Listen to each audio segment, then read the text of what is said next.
اب رہا یہ سوال کہ حضور پاک علیہ الصلوۃ والسلام کی ذات اقدس نور ہیں یا بشر؟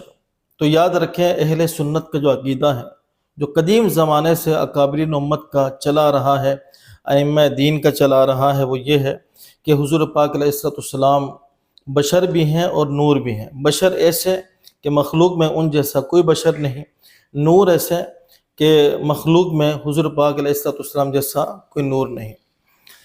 تو اب اللہ رب العالمین نے سورۃ المائدہ کی آیت نمبر 15 میں ارشاد فرمایا، قد جاءکم من اللہ نور و کتاب مبین، تحقیق تمہارے پاس آیا اللہ کی طرف سے نور، ایک نور اور ایک روشن کتاب۔ تو نور سے کیا مراد ہے؟ نور سے مراد میرے سامنے یہ تفسیر خازن ہے، فرماتے ہیں کہ یعنی محمدن صلی اللہ علیہ وسلم۔ اس نام اقدس کو سن کر اب تو سمجھ گئے ہوں گے کہ امام خازن کا جو نظریہ ہے وہ کیا ہے۔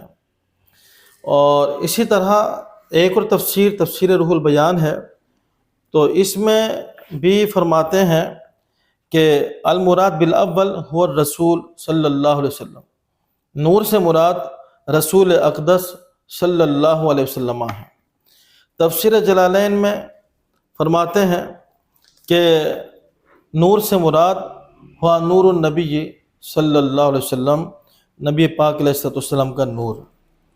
اسی طرح روح المعانی میں فرماتے ہیں کہ نور سے مراد نور عظیم، ایک بہت بڑا نور، وہوا نور الانوار، اللہ کی مخلوق میں تمام نوروں کی اصل نور ہے۔ اور وہ کیا ہے؟ وہ کون ہے؟ والنبی المختار، وہ نبی مختار صلی اللہ علیہ وسلم کے ذات اقدس ہے۔ تفسیر مدارک میں فرماتے ہیں کہ نور سے کیا مراد ہے؟ النور محمد صلی اللہ علیہ وسلم۔ تفسیر کبیر میں فرماتے ہیں کہ نور سے کیا مراد ہے؟ فرماتے ہیں کہ ان المراد بالنور محمد صلی اللہ علیہ وسلم، حضور پاک علیہ السلام کی ذات اقدس۔ تو میں نے آپ کے سامنے یہ 6 تفاسیر رکھی ہیں، یوں تو بہت ساری ہیں، اگر میں ڈیٹیل میں جاؤں تو ویڈیو بہت زیادہ لمبی ہو جائے گی۔ تو ثابت ہو الحمدللہ کہ اگر ہم مسلمان حضور پاک علیہ السلام کو نور کہتے ہیں تو یہ آج کا کوئی نیا نظریہ نہیں ہے، بلکہ یہ اکابرین امت نے، مفسرین نے سینکڑوں سال پہلے اپنی اپنی کتابوں کے اندر لکھا، وہ اکابرین جو کہ امت کے معتمدین ہیں۔ اسی طرح ایک بڑی مشہور معروف حدیث پاک ہے مصنف عبد الرزاق میں، اور امام عبد الرزاق ابن حمام یہ کون ہیں؟ یہ امام بخاری کے استاد کے استاذ ہیں یہ، اور امام مسلم کے استاد کے استاذ ہیں یہ۔ تو یہ آپ اپنی تصنیف کے اندر نقل کرتے ہیں۔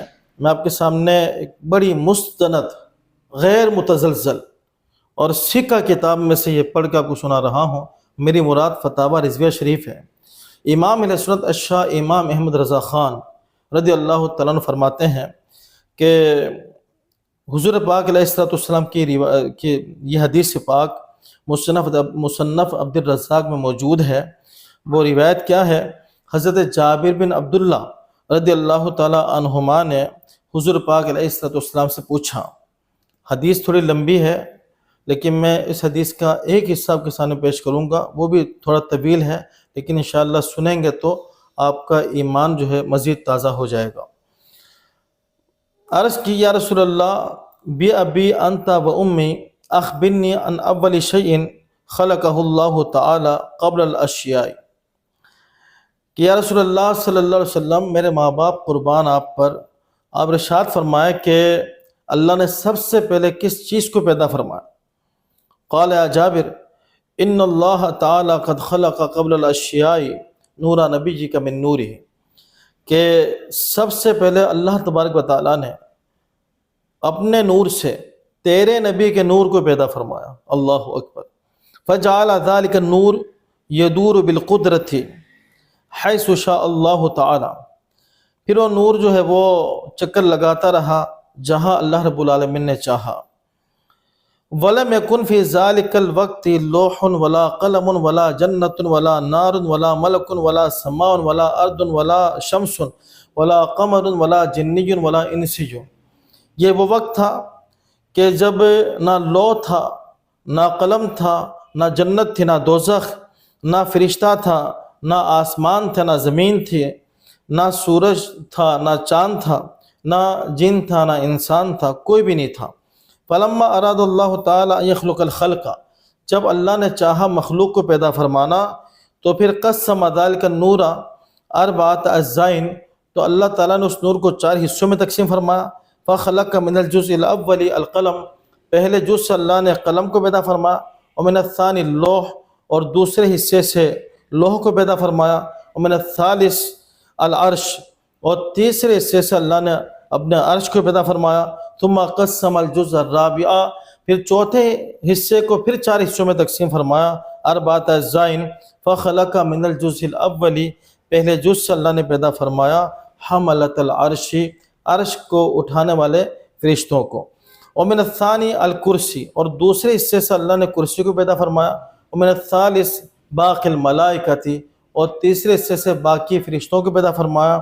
ثم قسم الرابع، پھر چوتھے حصے کو پھر تقسیم فرمایا اربعۃ اجزاء، 4 حصوں میں.